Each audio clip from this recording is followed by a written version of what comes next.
What's going on, guys? Super Insane 18 here, and it is about time for another ban list prediction. So normally we actually get a time frame of when the ban list will actually be here, something along the lines where it says the list will be no sooner than insert date here, but it's been left open-ended saying that it will just be within the next few months. So it has been a few months since we did get our last list, so let's go ahead and jump on into the predictions for this upcoming one. It could be tomorrow, it could be a week from now, it could be a month from now, nobody really knows, but I definitely want to make sure that we get this out before the list actually hits, so let's get started. And first we have the obvious elephant in the room, and that is going to be Artifact Scythe, and that needs to be forbidden. Now, Konami does have a trend of banning cards that just tell your opponent that they're not allowed to play. We've seen it with Arch-Nemesis Protoss, we've seen it with True King of All Calamities. There's absolutely no reason that Artifact Scythe should still be legal, and I know that a lot of people are kind of more so begging for Dagda to get banned, saying that Dagda's the problem because it will get you your Scythe, but I don't necessarily think that that's the issue. Scythe is the card that says you're not allowed to play, so let's go ahead and just ban that. People will find ways into it without Dagda. Artifact Sanctum is still a card, and granted, it's not as guaranteed as Artifact Dagda. It's still just a way to get into Scythe, and if you summon Scythe, unless your opponent has like a Chalice or a Droplet or maybe an Imperm or something just to flat out negate it, they're not playing for the turn. Let's just go ahead and get this card the hell out of here. Nobody likes it. It's not fun to play against. It doesn't promote good gameplay. Let's just get back to a format where we're actually allowed to play the game that we all love. Next on the Forbidden, we are going to have Predaplant Verte Anaconda. Now, a lot of people have been wanting this card banned for some time, but it never actually came to pass, mostly because it did get reprinted in the most recent gold set, but that is months behind us now, so if there's ever a time for this card to go, it is now, especially because they continue to print good fusion archetypes or good fusion engines that you can just go ahead and slap a Verte on board and get into in just about any deck. Not to mention, this is a really good way to just kind of make sure that you're still able to play if you get hand-trapped into another realm. You don't know how many times people have gotten hand trapped or stopped or something that would normally kill their deck, but because they were able to get two more monsters on board, they were able to just slap a Verte down, and that gets them either a Dragoon or a DPE, you know, some kind of big threatening boss monster that now your opponent has to deal with despite already having dealt with your turn. So I think this card just isn't really fair. Any deck that needs to play fusions can play fusions without it. Any deck that doesn't normally play fusions just throws this in there and gets away for free, so let's go ahead and ban it. And now our last card on the Forbidden list, we are actually going to put Deskbot 001. We can just add this to the list of tuners that has been banned because Crystron Halqifibrax is a ridiculous card. Personally, I would just say let's ban Halqifibrax, but by the 4 or 5, maybe even 6 tuners that are already banned because of that card, I think Konami would rather have Halq in the game than these tuners for some unknown reason. A lot of people are saying that the Mecha Phantom Beast Auroradon should get banned, but I think based on the trends that we've seen Konami do in the past, they're just going to hit the tuner that's currently being used, and then next format a new tuner is going to pop up and there's going to be some more generic combo that's just completely degenerate. So, but for now we're going to go ahead and put Deskbot 001 on the Forbidden list. Hopefully I'm wrong, hopefully Konami actually hits the problem, but they haven't in the past, so this is just going based on what I've seen previously, not my personal opinion or want personally. I would much rather have all of the tuners that are banned than have Halq, but that's just me. Maybe you guys have a different opinion. Let me know in the comments, but I think that 001 is going to go to 0. And that's going to be it for the Forbidden. Moving on to the Limited, I am going to be putting a Prank Kids card, and that is going to be Prank Kids Dodo-Doodle-Doo. Now, I know a lot of people want Meow Meow banned, but I think banning Meow Meow completely just makes the deck unplayable, because that's really the only play that you have if you open a kid. You normal your kid, you make your Meow, you're able to continue. If you get rid of Meow, you don't have any real way of continuing play, and I just think that that's a problem. But putting the Dodo to 1 definitely slows the deck. You're not able to do the combination where you link it off, where you link your first Dodo off to get another Dodo, getting your summon of whatever other kid, then using the second Dodo to tribute and get your resources back. You're pretty much forced to use the same Dodo to both search and tribute, which definitely slows the deck down. It doesn't outright kill it because there were combos that only used 1 Dodo in the first turn, but it makes it harder to play going into turns 2 and 3 while also not killing the deck outright. I think it's a definitely fair hit, and what I think is more likely than Meow Meow going to 1, or going to 0 rather. I don't think that they're looking to kill the deck, more so just stunt it.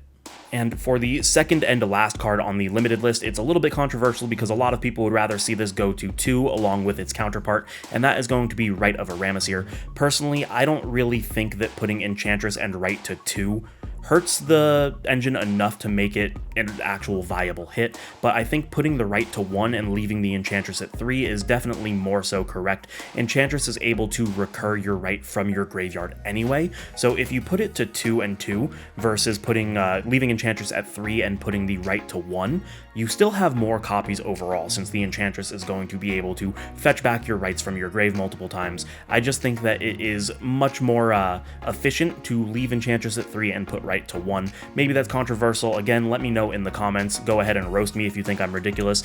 Go ahead and tell me if you think I'm right. I just want some discussion here. You know, this is a prediction. Let me know what you guys think, but I think putting a Rite to 1 is definitely the better call. On to the semi-limited. The first one that we are going to have is Astrograph Sorcerer. Other than Triff, nobody is doing anything with Pendulum, so I think that this card went back to 1. It really didn't do anything. We can go ahead and bring it back to 2. I don't think that it's a problem. Outside of Pendulums, I know that when it initially got banned, other decks were playing it because they were able to destroy their own cards and then get a free summon and another search off of it, but I don't think that that's necessarily an issue in this format, so let's go ahead and test the waters, bring it back to 2. It did next to nothing at 1. So that's typically the trend here. We'll go ahead and say that they're going to leave Astrograph at 2.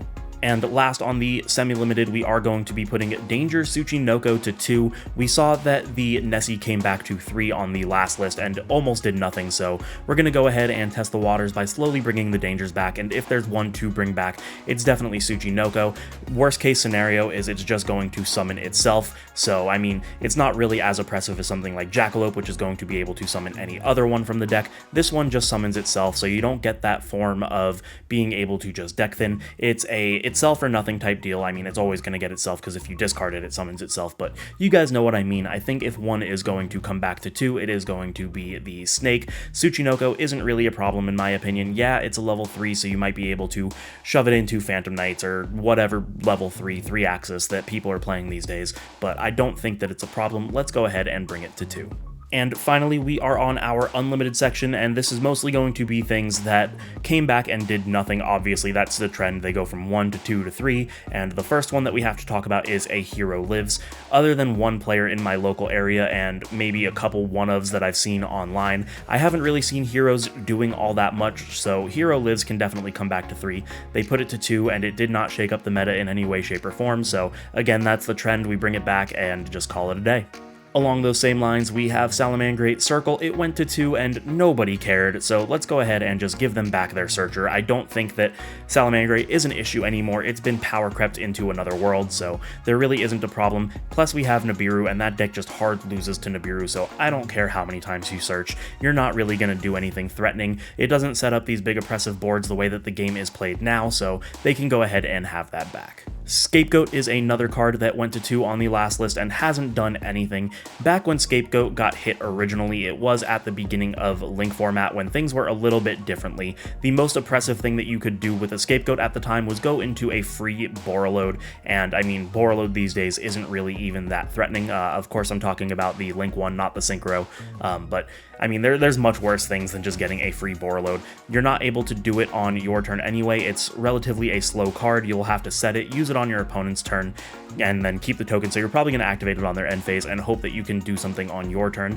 I think it can come back to 3. Putting it to 2 did not do anything, so let's go ahead and have Scapegoat at 3 again. Next up is Lunalight Tiger. I think it's just going to go from 1 to 3. Now, you might be asking, if Astrograph went from 1, why is it going to 2, but Lunalight Tiger goes to 1 and it's going to go to 3, and that's because arguably Lunalight Tiger does less than Astrograph. Astrograph can just be splashed into pretty much anything that has any form of way to destroy its own cards, because like I said, if you destroy your own card, you can summon it, get a free body, search a copy of whatever you destroyed, whereas Tiger is very limited to specifically the Lunalight engine. I don't want to say deck because we've seen in the past that Lunalights are just thrown into other decks as a small engine just to get sort of a rank 4 engine going, but I think that Tiger can definitely go back to 3. A lot of people just didn't really care when it went back to 1. I tried it out in Tri Brigade, it did really nothing, so let's go ahead, have this card at 3. I do like it as an engine, so maybe seeing some rank 4 engines with it back at 3 will be a lot of fun, shake up the meta, maybe give us some new options that we don't currently have, so I think it's definitely perfectly able to come back. And it would not be a banlist prediction video without talking about the most controversial card in the game, and that is going to be Maxx, and I think that it needs to come back to 3. Now, I know that a lot of people are on one side or another of this divisive fence that Maxx has, and that is either it has to come back or it needs to permanently stay banned, and I'm personally on the side of it coming back for quite a few reasons. Reason number 1, and take this with a grain of salt because it is based on Master Duel, and I perfectly understand that Master Duel and TCG formats are entirely different. We don't play on the same list. It doesn't have the same rule set because some things work in real Yu-Gi-Oh! That don't work on Master Duel and vice versa, but the number of times that I've had a Maxx dropped on me is probably somewhere in several hundreds, and the number of times that it's actually resolved or even helped my opponent, maybe 3 or 4. We have so many ways of stopping this card. We have Ash Blossom, we have Call by the Grave, we have Crossout Designator.